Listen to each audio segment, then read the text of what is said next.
Goeiemôre vriende, hierso op Woensdag die 19de Augustus 2026. Ek hoop sommer julle het 'n lekker dag. Vriende, net gou sommer so oor Sondag.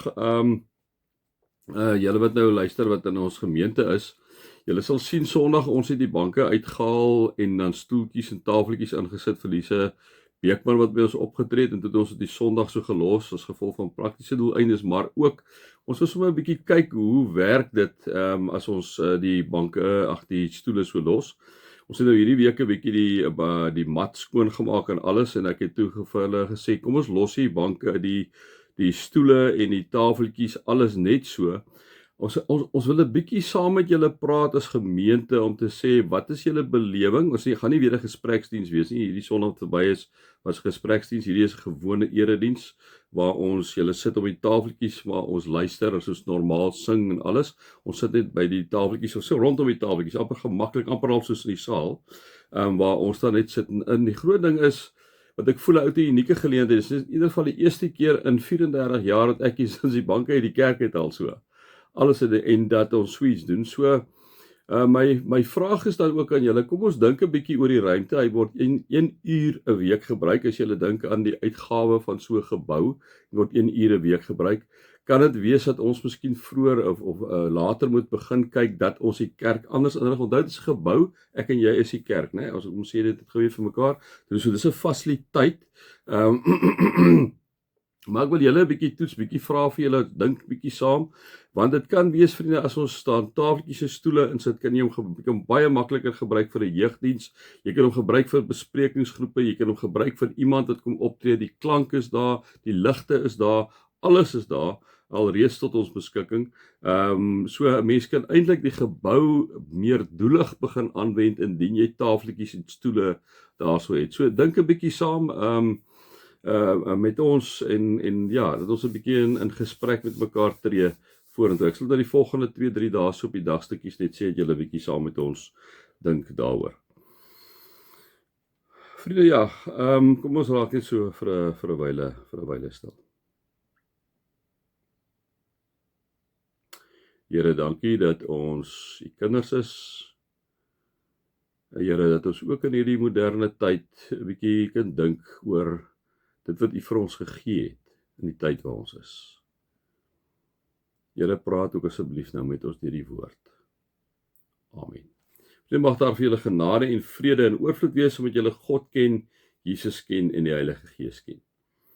Ek gaan maar vir julle elke keer so 'n bietjie die agtergrond gee van Petrus, van die oomblik of van die briewe, in hierdie geval is dit 1 Petrus.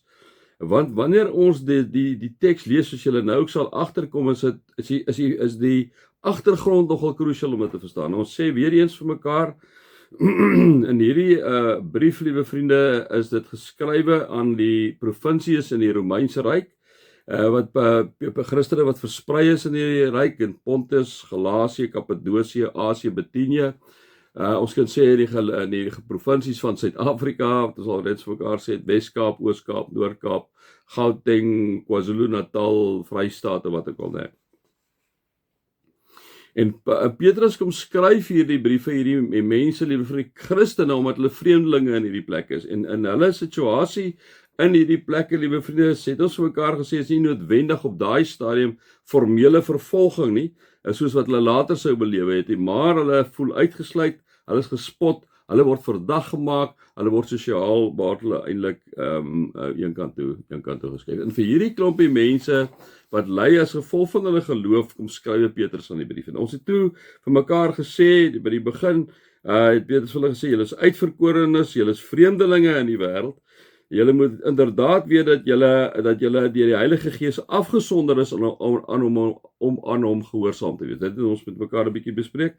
Ons het gister 'n bietjie met mekaar gepraat oor die hele feit dat, liewe vriende, dat op grond van die opstanding van Jesus uit die dood, het ons 'n lewende hoop op die onverganklike, onbesmette erfenis wat vir ons in die hemel in bewaring gehou word.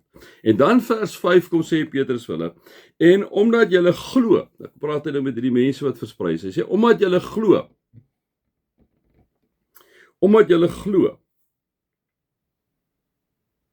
ek gaan my lyn kry hierso, En omdat julle glo, word ook julle deur die krag van God veilig bewaar vir die saligheid wat reeds gereed is om aan die einde van die tyd geopenbaar te word, né? Vriende, niks kan ons skei van die liefde van God nie, kom sê Paulus vir ons al op 'n paar gedeeltes. Niks nie. Niks kan ons uit die hand van God uitdruk nie. Niks nie. Ons is God se. Wanneer ek en jy deur die sleg van die lewe gaan, kanker, dood, wat ook al, liewe vriende, waardeur jy gaan 'n verskriklike motorongeluk, niks kan jou vat uit die hand van God uit, en jy sal altyd en vir ewig by hom wees, né? En dan gaan hy aan en dan sê hy nou vir hierdie mense in hierdie provinsies waar hulle is, waar hulle dit nie vir hulle lekker is nie, waar hulle ly, waar hulle uitgesluit is, waar hulle verdag gemaak is, kom sê hy vir hulle, hoor hierso, verheug julle hieroor, kom sê hy, verheug julle hieroor. Selfs al is dit nodig dat julle 'n kort tydjie bedroef gemaak word deur allerlei beproewings, sodat die egtheid van julle geloof getoets kan word. Nou vriende, dit is so. Die beproewings is altyd vir my 'n moeilike een, want ek dink is 'n persoonlike ding vir elkeen 'n beproewing. Wat jy as 'n beproewing sien, is heel moontlik vir my 'n beproewing nie, né? So beproewings is dink ek is baie individualisties. So dit kan wees dat jy voel jy gaan deur 'n beproewing en dat die Here besig is om jou te toets. Dit kan wees dat dit met jou sleg gaan. Nie God het dit met jou laat sleg gaan nie, maar die omstandighede waarin jy is omstandighede wat maak dit sleg is. En hoe hanteer jy hierdie omstandighede? Is dit nog steeds in hierdie omstandighede dat jy in God glo, absoluut, liewe vriende, met 'n passie? Of is dit dat jy vir God wil ontslaa raak en sê, gaan maar Here, waar was u dan nou binne in hierdie situasie, né? Nou kom sê Petrus vir hulle, hulle wat swaar kry, kom sê, hoor hierso, verheug julle hieroor. Selfs as dit nodig dat julle 'n kort tydjie bedroef gemaak word deur allerlei beproewings, sodat die egtheid van julle geloof getoets kan word. Julle geloof is baie kosbaarder as goud wat vergaan.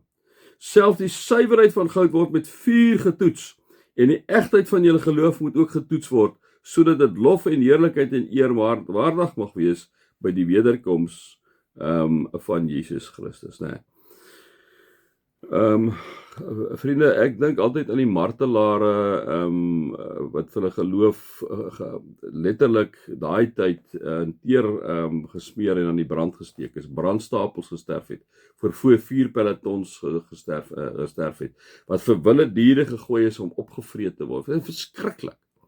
En hoe hierdie mense rotsvas eenvoudig bly glo het, maak nie saak wat die lewe na hulle toe gestuur het nie, né? Stefanus, die eerste diaken, ook die eerste martelaar, wat hulle wil eintlik hê dat hy moet Jesus denounce, né? En dan sê hy met Here in die hande gee ek my gees oor, Here, wees U asseblief met my, Here, moenie hierdie ouens dit kwaadlik neem wat hulle doen nie, want hulle weet nie lekker wat hulle doen nie, né? Moet kyk gou vinnig of ek vinnig op baie gedeelte uitkom, want dit is vir my so 'n ongelooflike mooi gedeelte van Stefanus, maar julle weet mos nou hoe gaan dit, wanneer jy nou gaan probeer om so ding nou vinnig in die hande te kry, dan kry jy hom nou nie lekker vinnig in die hande, so gee my so, as julle weet by Bear, so 1 minuut, want dit is nou so 'n paar evangelies ook, so dis nou vir my altyd interessant om te sien, ek net gesien hier, so net gou kyk hier, of ek het nie toch vir julle kan kry, nie, kan julle dit glo, maar julle weet, Stefanus was die eerste, kom ons kyk gou vinnig net hier, kom ons kyk net gou vinnig hier by Lukas, Stefanus was die eerste martelaar gewees, liewe vriende, wat inderdaad doodgemaak is, omdat hy geglo het, né? Ek net gou so kyk, kan julle dit nou glo? Ek gaan dit nou nie kry nie, ek gaan dit nie kry, ek sal dit môre vir julle sê, maar vriende, mag julle inderdaad God se liefde ervaar, sy genade ervaar en sy teenwoordigheid ervaar. Amen.